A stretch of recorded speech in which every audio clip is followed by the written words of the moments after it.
Iran officials announced Sunday they will abandon the rogue nation's commitments to the 2015 nuclear deal with world powers after the United States killed one of Iranian Gen.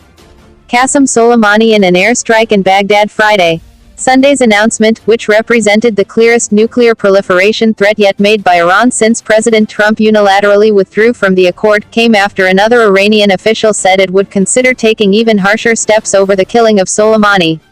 It also threatened to inflame regional tensions further, as Iran's longtime foe Israel has promised never to allow Iran to be able to produce an atomic bomb. The body of Gen. Qasem Soleimani arrived Sunday in Iran to throngs of mourners, as President Trump threatened to bomb 52 sites in the Islamic Republic if Tehran retaliates by attacking Americans.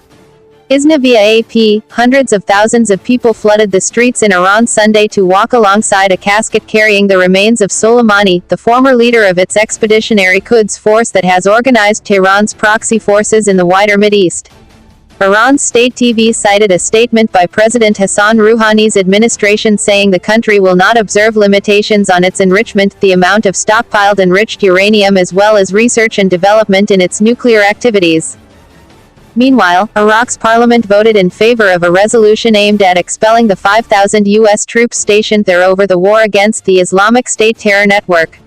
Soleimani's killing has escalated the crisis between Tehran and Washington after months of trading attacks and threats that have put the Middle East on edge.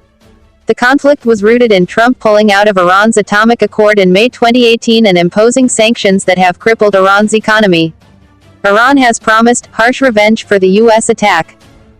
After thousands in Baghdad on Saturday mourned Soleimani and others killed in the strike, officials flew the general's body to the Iranian city of Ahvaz, a city that was a focus of fighting during the 1980-1988 war between Iraq and Iran, in which the general slowly grew to prominence. After that war, Soleimani joined the Guard's newly formed Quds force. Crews then transported Soleimani's body to the city of Mashhad later Sunday.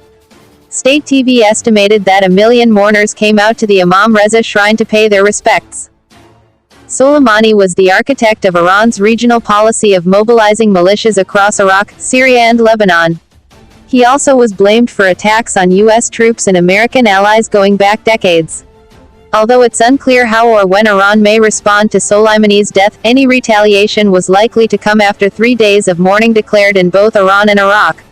Mohsen Rezai, a former leader of the Guard, told a crowd in Tehran that the Israeli cities of Haifa and Tel Aviv could be targeted. Rezai earlier alleged that Israel leaked information to the U.S. about Soleimani's whereabouts, which allowed them to carry out the drone strike.